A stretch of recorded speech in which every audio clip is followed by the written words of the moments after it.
Olá, meu nome é Ney Herman. Muito obrigado por permitir que eu entre em sua casa neste momento. Está começando mais uma edição do programa Opinião, aqui na TV Vila Velha, cada vez mais a TV que a nossa gente vê. Hoje nós vamos falar sobre o Natal. Comigo no estúdio está o padre, historiador e teólogo, Sandro Brant. Obrigado pela sua presença hoje aqui.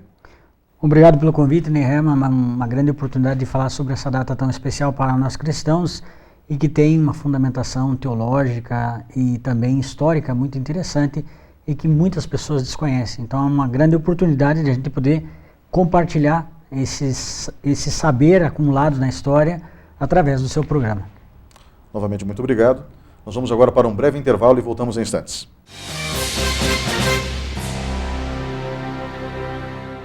Programa Opinião, apoio Supermercados Tozeto, bem mais que um supermercado. Angeli Day, onde os anjos de Deus se encontram. Maxi Clean, o melhor atendimento para o seu bichinho de estimação. Box 101, o mundo da tecnologia ao seu alcance. Armazene Bajo, guarde o que você quiser aqui. Iniciativa Cartuchos, tudo em informática, mas tudo mesmo.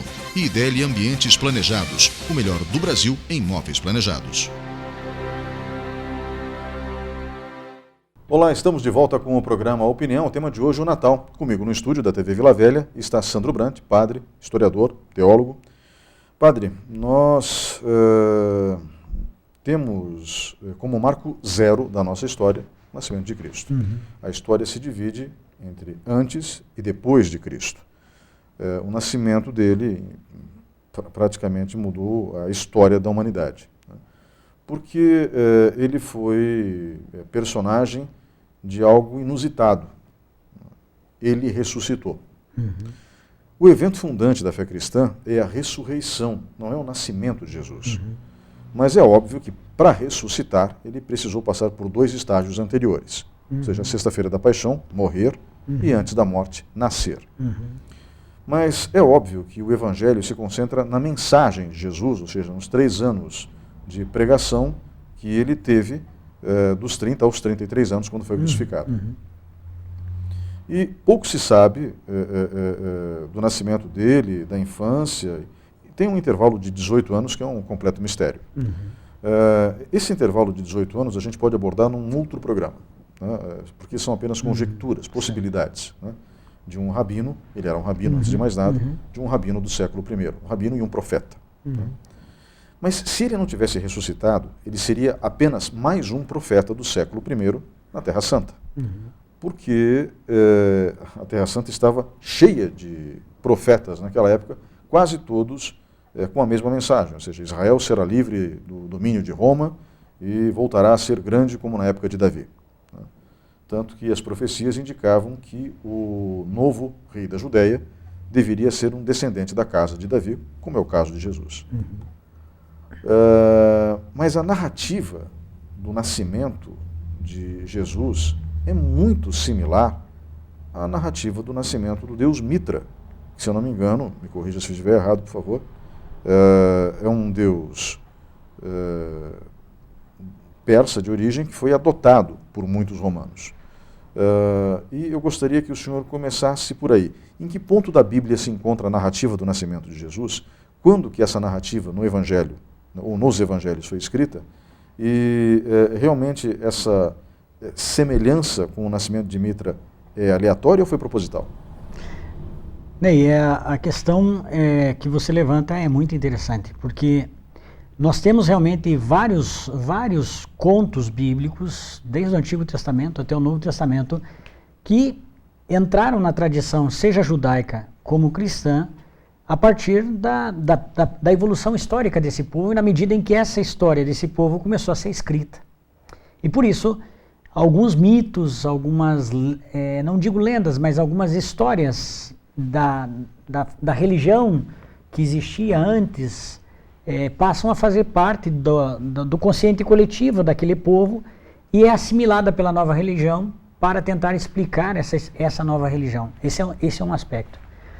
Quando nós falamos, por exemplo, do nascimento de Jesus, nós temos no Novo Testamento os 4 evangelhos, mas somente 2 evangelhos falam e narram o nascimento de Jesus. Nós temos em Mateus uma breve narração do nascimento de Jesus. O evangelho de Mateus começa com uma grande uma grande fundamentação de gerações para até chegar no nascimento de Jesus, e depois faz um breve relato do nascimento de Jesus, e o Evangelho de Lucas, que faz todo um relato mais, poderia até dizer, mais romântico do nascimento de Jesus, porque conta uma história, contextualiza essa história dentro de uma situação geográfica, social, econômica e também política, podemos dizer, né? Porque tem toda a questão do recenseamento daquele período. Então, são 2 relatos bíblicos que falam do nascimento de Jesus. Nesses 2 relatos do nascimento de Jesus, nenhum dá uma data cronológica exata do nascimento de Jesus. Simplesmente relata o nascimento de Jesus. E como você bem iniciou esse programa, dizendo que se Jesus não tivesse passado pela paixão, morte e ressurreição, ele seria mais um profeta do então povo que estava subjugado ao Império Romano, né? Qual é o ponto fundamental aqui dessa narrativa do nascimento de Jesus? É porque a partir do marco 0, que é a ressurreição, nós temos a relação histórico-bíblica, podemos até dizer, do nascimento de Jesus. Para que este menino nasceu em Belém? Ele nasceu para libertar o povo de Israel numa perspectiva nova, como você bem pontuou. Jesus não era um profeta libertador somente político. Muito mais do que isso, ele era é considerado o Filho de Deus, né? A narrativa bíblica e todo o Antigo Testamento, os textos que preparam, né, que predizem o nascimento de Jesus, preparam e atestam que este menino que nasceu em Belém, e o qual o relato bíblico é o único dado histórico que nós temos, né? Este menino será o filho de Deus, aquele que vai libertar. E como ele vai libertar? De uma maneira nova. E como você bem colocou, esse período que fica uma lacuna, que não se temos os evangelhos apócrifos, temos alguns escritos contemporâneos que falam de um tal Jesus, isso é um outro capítulo da história do cristianismo, né? E quando você fala deste relato bíblico que é muito similar ao nascimento do deus Mitra, e que depois foi assimilado pelo Império Romano como o Sol Invictus, né? Faz parte do culto do deus Mitra, e esse sol que não se apaga, esse sol que ele se torna invencível. Então, faz parte muito dessa história dos povos antigos de assimilar contos e mitos de deuses pagãos, assimilando eles na sua cultura. A partir dessa história já conhecida, então dá um novo viés para o entendimento desta realidade que nascia. Por isso não é uma coisa que foi acaso, foi proposital. A narrativa do nascimento de Jesus, ela tem muito a ver com aquilo que o escritor, né, o agiógrafo que escreve o texto, seja Mateus, seja Lucas, que escrevem os relatos, conheciam essa realidade mitológica, especialmente Lucas, porque Lucas, além de ser evangelista, era uma pessoa que havia estudado, ele não era uma pessoa que não havia conhecimento histórico, não havia conhecimento literário, era uma pessoa que sabia escrever. Tanto que nós vamos ver depois nos relatos paulinos que Lucas foi um dos secretários de Paulo em algumas missões que Paulo fez nas viagens de Paulo, né? Então nós sabemos, pelos dados bíblicos e históricos, que Lucas, quando escreve sabendo por que está escrevendo. Bom, então nesse caso ele realmente se apropria, Lucas, o evangelista, de alguns elementos presentes na narrativa do nascimento do deus Mitra, se apropria desses elementos, dessa narrativa, para aproximar a figura de Jesus do principal deus do exército romano, justamente, que era Mitra. É isso? Justamente. Vamos dizer assim, nós não sabemos muito bem a intencionalidade, porque nós não temos esta capa. Quando a gente faz o estudo histórico, nós costumamos dizer que nós não podemos julgar a intenção. Nós temos que ler os fatos e fazer um apanhado a partir das fontes que temos, né? Então, lendo os fatos e com as fontes que temos, percebemos que havia uma intencionalidade de mostrar que o libertador do povo de Israel, tinha esta força, a mesma força que o Deus invicto, né? O sol invicto. E por isso, essa figura do sol, da luz, é também presente no Antigo Testamento, né? No livro de Malaquias, quando diz que o novo sol há de brilhar para o povo de Israel. Então há essa conotação, há uma ligação muito interessante, literária, para que possa fundamentar toda a fundamentação literária e histórica desta presença do Deus libertador de Israel, não no sentido somente político, como falávamos, não só no sentido militar, mas muito mais que isso, uma libertação que vai além, né? Libertar o homem na sua integridade, na sua essência, que essa era a mensagem, quando você inicia o programa, fala do Marco Zero, né? Do cristianismo, que é a ressurreição. Libertar o homem na sua integridade. Nós mencionamos a questão do nascimento de Mitra já umas 2 ou 3 vezes, mas não falamos para o público de casa quem foi Mitra, né? Eu só mencionei, ele é um deus persa, muito antigo, que eu imagino. Para quem não sabe, a Pérsia é o que seria hoje o Iraque, mais ou menos. Maior do que o Iraque, obviamente, pegava toda aquela região, mas mais ou menos por ali, né? E nós temos então os romanos dando um novo título a Mitra, que era o Sol Invictus, ou seja, aquele que brilha continuamente, né? Se eu não me engano, até a data de 25 de dezembro é escolhida muito tempo depois pela Igreja Católica como o nascimento de Cristo, em virtude do próprio Sol Invictus. Justo. Nós temos que entender os povos antigos, a variedade do culto religioso dos povos antigos, as religiões antigas, né, que nós intitulamos como religião pagãs, são religiões pagãs, nós cristãos dizemos religiões pagãs, mas nós sabemos que na evolução histórica dos povos e da formação dos grandes impérios da história antiga, nós temos cultos a vários deuses, né? Tinha um deus próprio para a agricultura, um deus para a guerra, um deus para o inverno, um deus para o verão, e assim, isso faz parte da cultura humana, né? Se nós olharmos toda a história da humanidade, seja do Oriente até a Escandinávia, nós vamos ter muitos relatos de deuses muito similares, só que com nomes diferentes, né? Por exemplo, depois nós vamos aprofundando a história da origem da festividade do Natal, nós vamos ver que a questão do São Nicolau, que depois passa a ser o Papai Noel, tem raízes lá na Escandinávia, quando nós falamos do deus Odin, dos vikings, né, por exemplo. São figuras muito similares, né? Então, esse deus Mitra era um deus persa. A Pérsia, como você bem colocou, é mais ou menos a região do Iraque, Irã, toda aquela parte da grande meia-lua fértil do Oriente, né?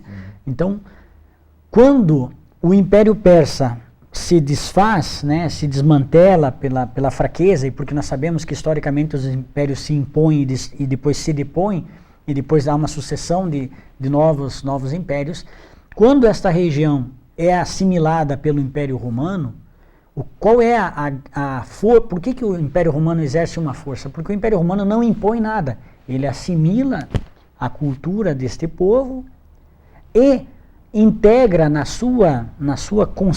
seu conceito de religião popular os deuses e os cultos locais, entre os quais Mitra.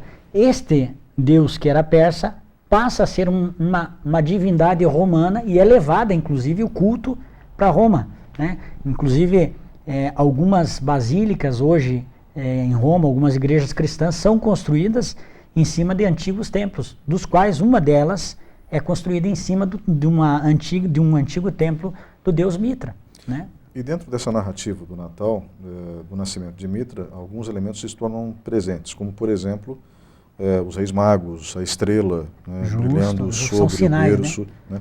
Então, pois esses sinais estão presentes também na narrativa do nascimento de Mitra, assim como no nascimento de Jesus, é isso? Justo. São similares, né? E depois você fala, por exemplo, esse deus Mitra, que depois, no terceiro século depois de Cristo, já quando o Império Romano começava a dar sinais do seu enfraquecimento, entra o culto do Sol Invictus, né? Que é o nome dado de um imperador que tinha o nome Hélio, né? Ficou um imperador por poucos, mais ou menos 4 anos. Este imperador introduz, já nesta realidade do deus Mitra, introduz a questão do Sol Invicto. Por quê? Porque o seu nome é Hélio. Nós sabemos que o Hélio vem, toda essa fundamentação terminológica da cultura romana, e este imperador que reinou por 4 anos e quase é insignificante historicamente, mas ele introduz essa festa junto à festa de Mitra, que praticamente era entre o solstício de inverno, né? Do dia 17 de dezembro até o dia 23 de dezembro, existia uma festa em Roma que se chamava a festa de Saturno. Deus Saturno, né? O Saturno para os romanos era o deus da agricultura. Nós sabemos que no hemisfério norte, nesse período, é inverno. O inverno começa no dia 21 de dezembro, tem o grande solstício de inverno, no hemisfério norte, e no hemisfério sul é verão, começa o verão. Esta transição, esses momentos fortes do tempo, de estações, eram marcados por festas que eram atribuídas a uma divindade. Este imperador, então, introduz essa festa do Sol Invicto nesse período. E depois, o imperador Aureliano oficializa, né? Alguns anos depois, ele oficializa essa festa no dia 25 de dezembro como a festa do Sol Invictus. Esta introdução de uma data que depois, quando o Império Romano se cristianiza ou assume o cristianismo como oficial, então o imperador Justiniano, depois no século VI, determina como um feriado nacional, dia 25 de dezembro, introduzindo nesse feriado nacional a festa da Natividade de Jesus. E que depois nós sabemos, assim como no Império Persa, no Império Romano, no Império Grego, quando uma religião passa a ser oficial, não é que as outras deixam de existir. Os cultos aos deuses vão caminhando paralelamente, né? E vão às vezes se confundindo um com o outro e se mesclando nesses aspectos históricos, como você bem dizia. Por isso que nós vemos relatos, por exemplo, do nascimento de Jesus, muito similares ao relato do nascimento de Mitra, porque a cultura ela vai se mesclando e esses dados vão se perpetuando na medida em que eles vão sendo escritos, vão sendo relatados, vão sendo colocados como aspectos históricos. Padre, nós temos essa apropriação de outras lendas, de outros mitos, com o objetivo de aproximar e humanizar a figura de Jesus para os romanos, principalmente, porque, afinal de contas, essa é uma religião que cresce dentro do Império Romano, né? Surge no Oriente, sim, surge em Israel, né? Mas ela é difundida em todos os cantos do Império, né? São 4 evangelhos escritos teoricamente para povos diferentes. Certa vez ouvi um teólogo dizendo que a estratégia dos evangelhos foi brilhante, porque João escreveu para os povos da Ásia Menor, Lucas escreveu para os gregos, né? Mateus, eu não sei para quem teria se dirigido, Marcos, se eu não me engano, escreveu para os romanos, né? Ou seja, havia uma intenção de atingir o coração de povos estratégicos dentro da difusão da fé, a estratégia de difusão da fé. Isso é verdade? Nós podemos perceber a partir dos estudos bíblicos, dos estudos que havia, sem dúvida nenhuma, uma intenção, né?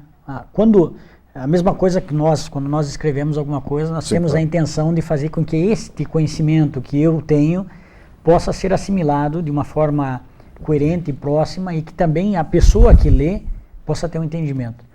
Então, se nós formos analisar nesse aspecto literário e também no contexto sociocultural, evidentemente que cada evangelista tinha primeiro uma comunidade e depois essa comunidade parte de um povo, né?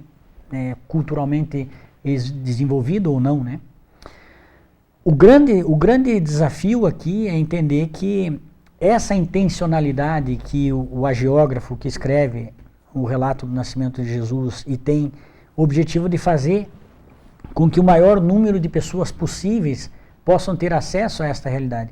Evidentemente que depois que, como você bem relatou no início desse programa, o marco zero do cristianismo é a ressurreição, mas toda a realidade da história da salvação está ligada a este marco zero. que é a ressurreição.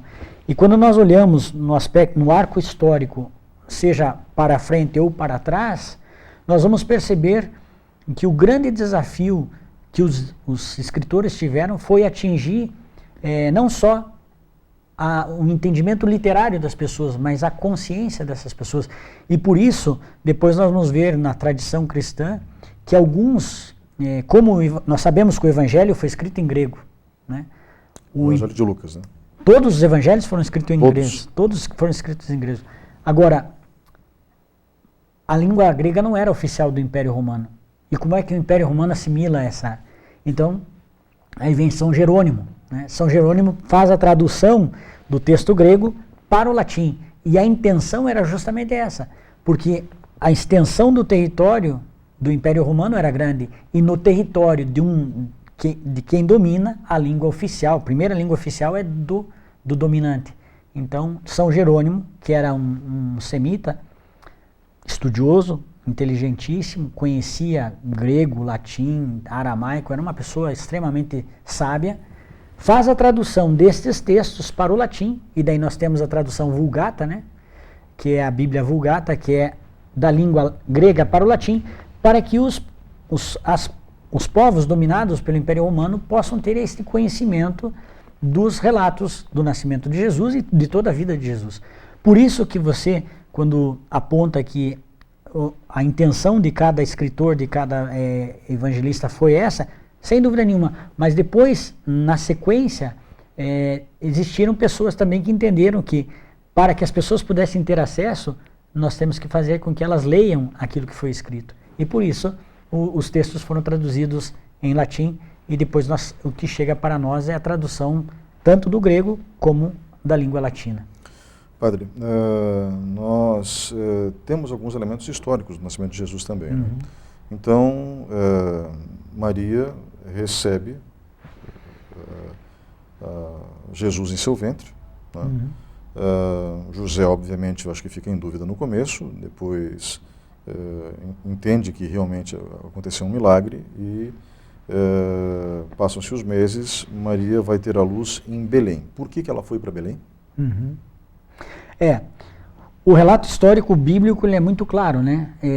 E neste relato de Lucas é muito interessante porque aqui tem um marco histórico interessante porque marca a presença da necessidade de um recenseamento do povo.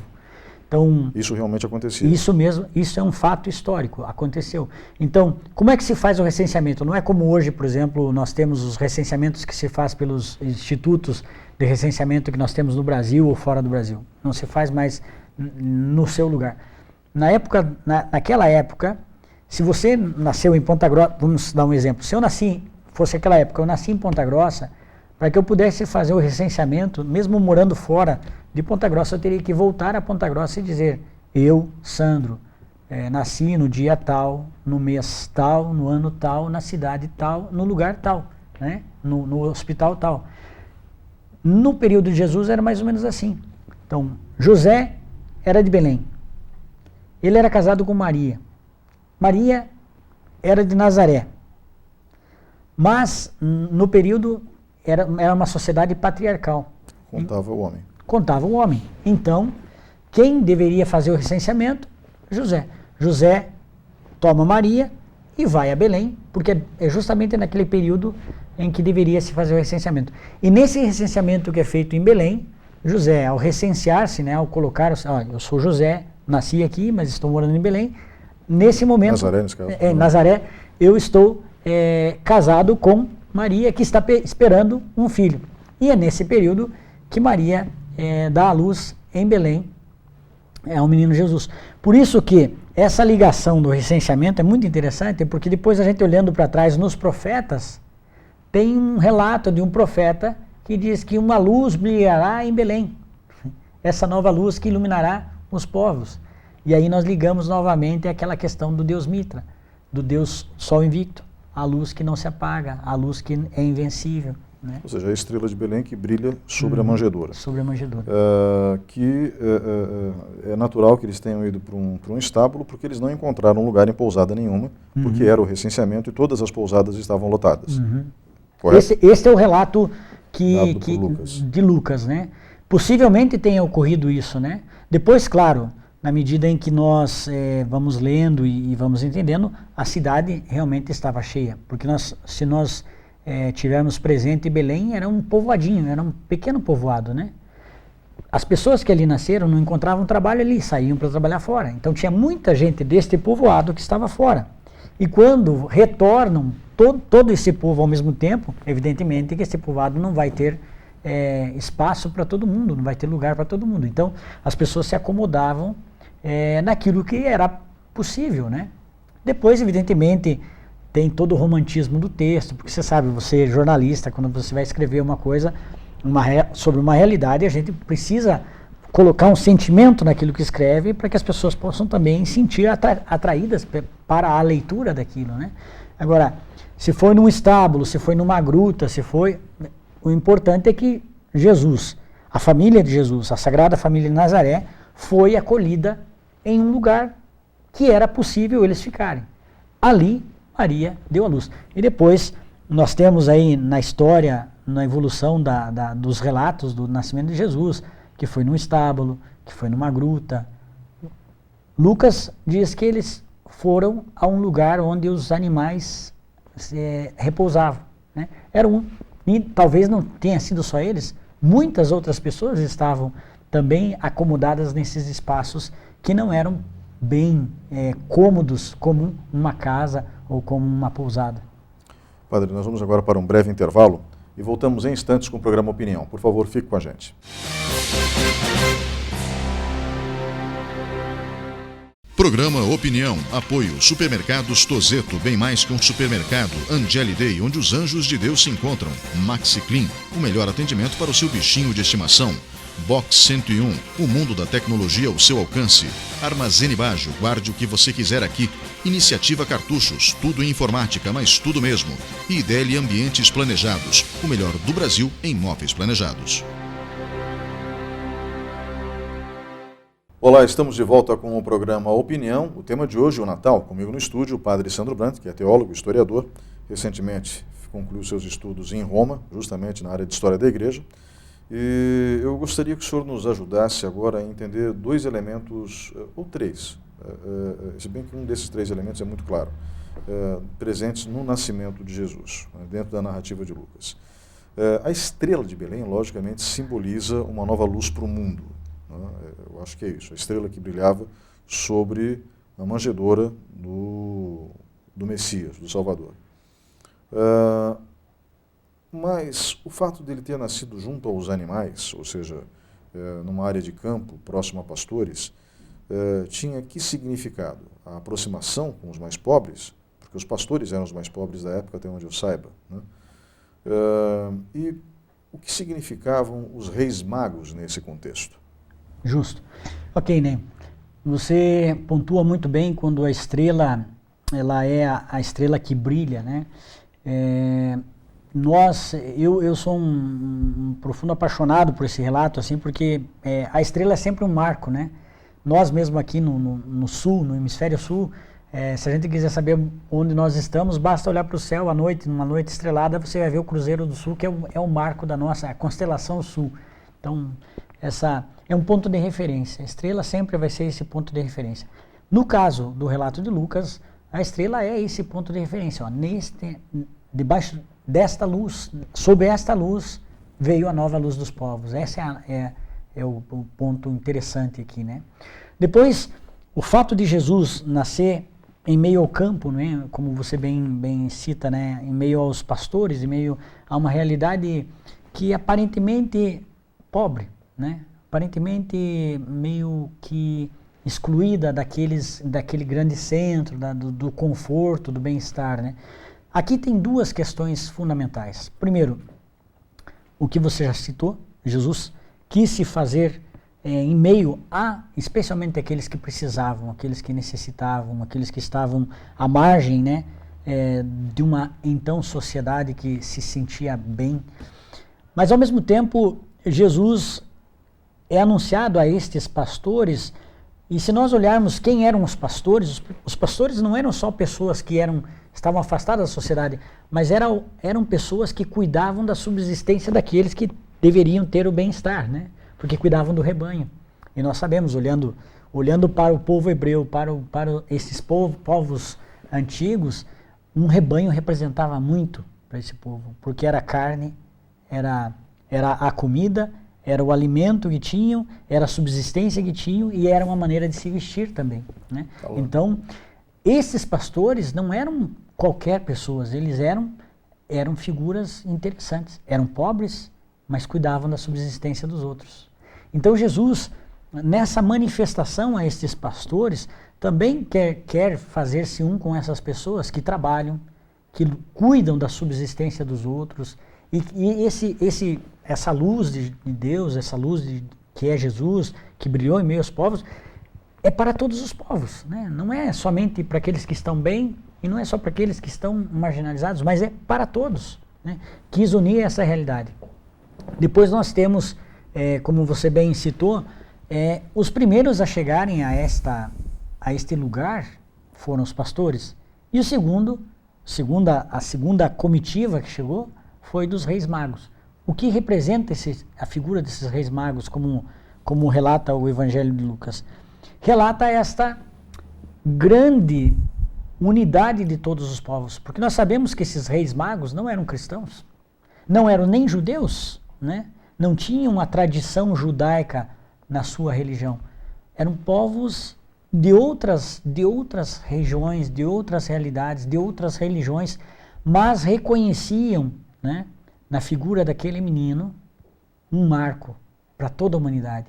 E é interessante perceber que os 3 reis que vão ao encontro de Jesus são de 3 povos diferentes, representados, né, por 3 povos diferentes, que quer dizer que essa salvação que chegou ao mundo é para toda a humanidade, independente da raça, da cor e do credo. Então, tem esta conotação. E nós vamos novamente voltar lá no início do programa, quando nós falamos dos relatos mitológicos, né? Qual era a intenção do hagiógrafo de então, quando faz o relato do nascimento de Deus Mitra? Dizendo que este Deus persa também era para toda o Império Persa, né? Independente se nasceu no Irã, no Iraque ou naquela região, mas era para onde o Império se era. Depois os romanos novamente assimilam este conto, né, mitológico de Mitra, absorvem esta realidade cultural religiosa, incrementam com a sua religião, e depois o cristianismo vem ao Império Romano e absorve toda essa realidade religiosa, mitológica, para que as pessoas pudessem ter contato. Portanto, Ney, essa questão dos relatos bíblicos, quando apresentam os reis magos, é dizer justamente isso. Cristo veio para toda a humanidade, né? Padre, nós temos um evento interessante com o cristianismo, né?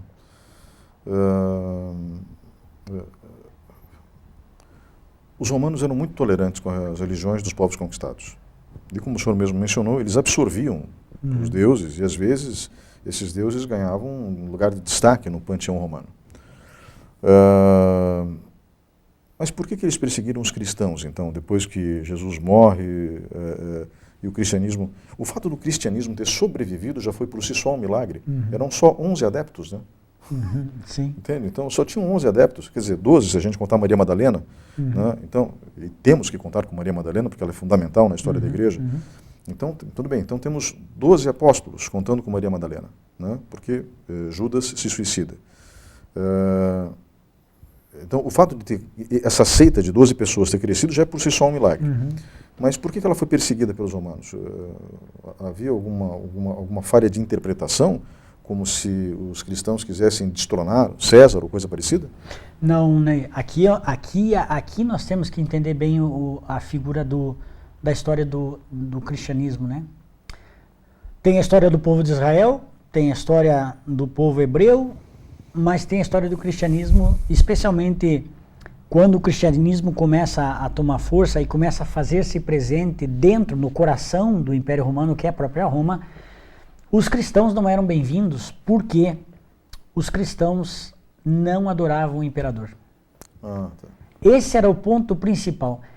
A princípio, os romanos olhavam os cristãos como uma ameaça.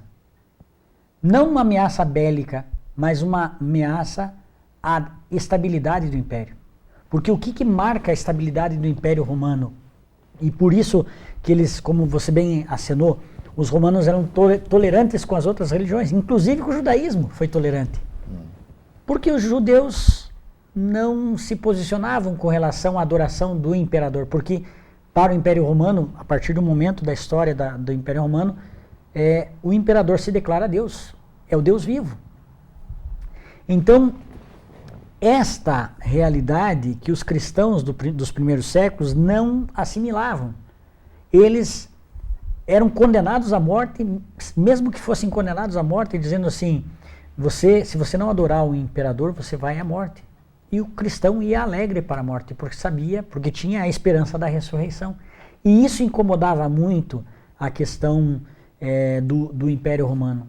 Porque, inclusive, existe um historiador e um escritor romano que se chama Minutio Felice, que escreve sobre isso, um diálogo entre um cristão e um não cristão, e o não cristão questionando por que os cristãos não adoram os deuses romanos e não adoram o imperador, e mesmo assim correm o risco de ir à morte por não adorar. E aí este cristão diz, a questão não é adorar o imperador, nós adoramos a Deus, o Cristo. E não podemos nos prostrar diante de outro senão o Cristo. E isso para os romanos era um afronto à estabilidade, porque para os romanos as outras religiões não afrontavam a religião dos antepassados deles.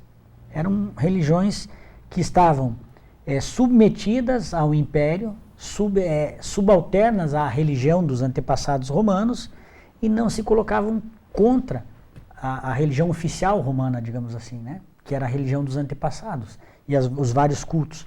Já o cristianismo não.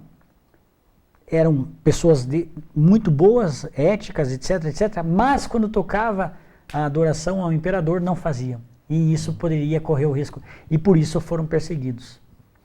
É impressionante a paixão despertada, né? Uhum. E é impressionante, de novo, o milagre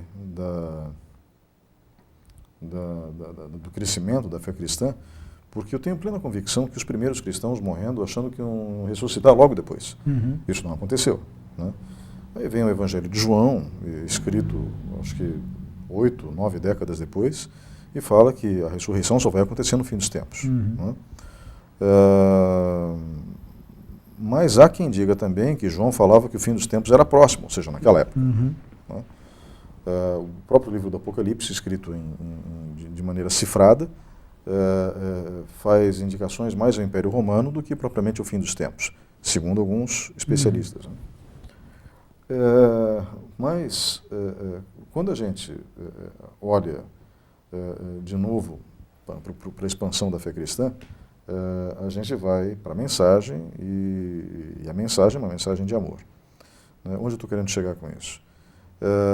Essa mensagem de amor é testemunhada também no nascimento de Jesus. Uhum. Certa vez eu vi um monge beneditino me dizer que o nascimento de Cristo é um milagre que se perpetua no tempo. Né? Ele está acima da linha do tempo, ou seja, a encarnação de Deus. Essa informação procede? Sim, digamos que este marco histórico, né, que é temporal para nós, mas atemporal no sentido que marca toda a história, né, da criação. Sem dúvida nenhuma, essa expansão do cristianismo, essa força que o Natal, né, porque esse é um período interessante que nós temos, que parece que as pessoas ficam mais sensíveis, ficam mais próximas, etc. Tem uma série de realidades que vão se somando à simbologia do Natal enquanto nascimento de Jesus, né? mas que nós percebemos que essa força, né, essa força da encarnação, né, do Deus que se fez homem, que quis assumir a nossa condição humana, e que ao assumir a nossa condição humana, como você bem colocou, nos coloca numa perspectiva, né, numa proposta, numa proposição nova, de um novo jeito de fazer a vida acontecer, com caridade, né, no diálogo. Essa força que não é bélica, como nós dizíamos no início do programa, né, Jesus não veio como um libertador armado, Jesus veio para libertar o homem na sua integridade, né? Só que esta libertação é um processo, vai acontecendo na medida em que nós vamos compreendendo a nossa vocação cristã, digamos assim, né? Que, como nós conversávamos um pouquinho antes do programa começar, hoje, se nós olharmos a mensagem de Jesus, a mensagem que tem o Natal é para todos os povos. Nós não devemos ser intolerantes religiosamente com aqueles que são cristãos, mas não católicos. Não devemos ser intolerantes, a mensagem do Natal é justamente essa, não devemos ser intolerantes com aqueles que não professam a fé cristã, né? Nós devemos entender culturalmente a cultura, de onde vem, qual é a formação dessa pessoa, a história que essa pessoa tem, e foi por ela também que a encarnação aconteceu, né? Foi por ela que Jesus se encarnou, e a força, e eu acredito que aquilo que você fala, Ney, é justamente essa força que o Natal tem, a força de mudar, né, do antes de Cristo era uma coisa, depois de Cristo passou a ser outra, e foi tão forte essa presença de Jesus que o Império Romano no século IV em diante assume essa religião como religião oficial do seu império, né, e que depois essa religião oficial se perpetua e se difunde através de pensadores, de teólogos, de filósofos, de pessoas comuns, né? Especialmente por pessoas comuns, porque a teologia foi escrita por aqueles que conheciam, né, as escrituras, mas o testemunho foi por aqueles que às vezes não sabiam ler, mas viam no exemplo de um cristão, viam no exemplo de uma comunidade cristã, o grande entendimento da vida cotidiana, a praxis cristã, né? E isso foi dando força, né? O testemunho foi dando força. E aí, onde encontrava-se a força, né? Na presença do Cristo. O Cristo que se encarnou, dessa luz, dessa estrela que brilhou em Belém e que iluminou toda a humanidade. É interessante, embora ele tenha nascido no meio de pastores, ou seja, a camada mais humilde, teoricamente, do antigo povo de Israel, José não era necessariamente um homem de poucas posses, porque na antiguidade, e até a Idade Média isso continua, os artesãos eram muito respeitados e bem remunerados. Os pedreiros, por exemplo, eram muito bem remunerados, e os carpinteiros também. Justo. E José era carpinteiro. Assim como Jesus, acredito, tenha seguido o ofício do pai. Então, eles demonstram humildade ao ficar entre os mais humildes. Justo. Porque não necessariamente eles eram de poucas posses. Né? Eram simples, né? Mas não de poucas posses, porque José era um artesão. Justo. Do ponto de vista histórico, pelo menos, isso tem lógica. Sim, tem. Nós podemos perceber assim que todo profissionalismo, né, historicamente, ele era bem recompensado, né? Então, sem dúvida nenhuma, esse é um ponto que talvez não tenhamos muitos estudos sobre esse aspecto, não tenhamos muitas fontes sobre esse aspecto, mas nós sabemos, ao longo da história da humanidade, que quem desenvolvia um ofício era uma pessoa respeitada, era uma pessoa que tinha condições muito melhores do que um nômade, por exemplo, né? Um nômade era alguém que tinha o seu rebanho e que tinha que mudar a cada estação para poder alimentar o seu rebanho, para poder alimentar o seu clã ou a sua tribo, né? Isso que você fala, né, é muito interessante, porque mesmo tendo condições, mesmo sendo uma pessoa que tinha um ofício dentro de um nível social, digamos assim, ou de um grupo social, José e Maria se colocam junto com os últimos, né? Não é porque eram atrasados, mas se colocam de maneira simples, humilde, junto aos outros. E é nesse meio de humildade e de estar junto com que Jesus nasce. E aqui como você relatou, me marcou a palavra que você, no início do programa, como você bem relatou, Jesus, que era o Salvador, que tem um mar, que teve uma missão, ele se coloca junto com aqueles que mais precisavam, né? No momento que mais precisavam. E esse ensinamento se perpetuou depois no desenvolvimento do próprio cristianismo, né? Evidentemente que com alguns equívocos, sabemos que historicamente a humanidade também faz uso da sua liberdade, mas a essência da mensagem cristã que o Natal tem é justamente isso, né? É estar junto àqueles que precisam. Para quê? Para que esta força libertadora, essa força salvadora que é o Natal, possa estar presente em meio a nós. A data de 25 de dezembro, a gente já mencionou no bloco anterior, tinha o objetivo de catequizar povos pagãos, aproximando a figura de Cristo dos povos pagãos, os pagãos não cristãos. Já que havia uma grande festa na entrada do inverno europeu, no hemisfério norte, nessa época do ano, inverno. Dentro dessa lógica, nós tivemos ao longo da história da igreja algum estudo sério para tentar saber quando Jesus nasceu, em que época do ano Jesus nasceu? Existem estudos. Essa polêmica da data precisa do nascimento de Jesus, ela veio à tona no século XX, né? Porque nos primeiros séculos ali, no primeiro século até não era tanto, mas do segundo ao quinto século houve uma grande busca de saber qual era o dia exato, qual não era, e se tinha uma data propícia. Algumas fontes de alguns estudos que nós temos relatam que o nascimento de Jesus, teoricamente, poderia dar-se entre o mês de março e abril, né? No fim de março, início de abril, até metade de abril. Outros relatam que possivelmente tinha sido no mês de fevereiro, né? Possivelmente no mês de fevereiro, uma data de fevereiro. Mas nós temos um escritor romano, Hipólito de Roma, no ano do 206, num dos seus escritos, ele faz uma precisão de uma data do dia 25 de dezembro, que os cristãos já celebravam o Natal no dia 25 de dezembro. E outro escritor, chamado Filócano, que faz um cronógrafo para um imperador, ele data a data do nascimento de Jesus como celebração da festividade do nascimento de Jesus no dia 6 de janeiro, por causa da tradição grega que celebrava, e por isso o Natal dos ortodoxos é na Epifania para nós latinos, que é no 6 de janeiro. Os ortodoxos celebram o nascimento de Jesus, que Epifania, a palavra Epifanos, quer dizer manifestação do sagrado, né? Então, os ortodoxos celebram o Natal no dia 6 de janeiro, porque fazem parte de uma tradição grega, e nós temos os estudos deste período que relatam que já alguns povos que tinham tradição grega celebravam o Natal no 6 de dezembro. 6 de janeiro. 6 de janeiro.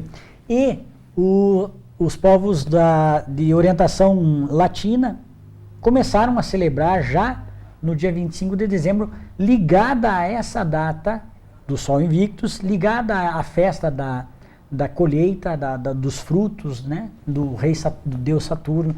Então, se você me perguntou, existem estudos sobre isto? Alguns estudos, poucas fontes, mas alguns estudos.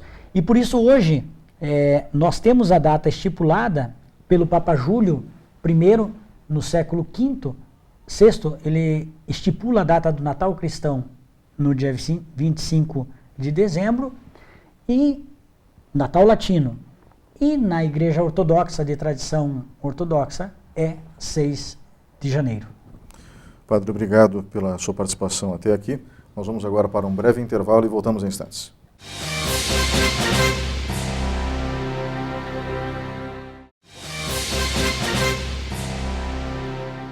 Olá, estamos de volta com o quarto e último bloco do programa Opinião. O tema de hoje é o Natal. Comigo no estúdio, Sandro Brandt, que é padre, historiador e teólogo. Padre, obrigado pela sua presença hoje aqui. Para finalizar, qual a mensagem do Natal para os cristãos? O que um bom cristão deve entender no nascimento de Cristo? A principal mensagem do Natal é o amor, né? um amor que supera todas as dificuldades, todas as barreiras, todas as misérias, todas as mazelas humanas. Deus, na primeira carta de João, João diz, Deus é amor. É um Deus que se encarna por amor. É um Deus que dá a vida por amor. A mensagem principal para nós cristãos no Natal deve ser o amor. Novamente, muito obrigado pela sua presença hoje aqui. E muito obrigado a você que estava nos acompanhando até agora. O programa Opinião termina nesse momento. Feliz Natal, feliz Ano Novo. Nós voltamos com as edições inéditas em 2020, se assim for possível, se Deus quiser. Um grande abraço a todos.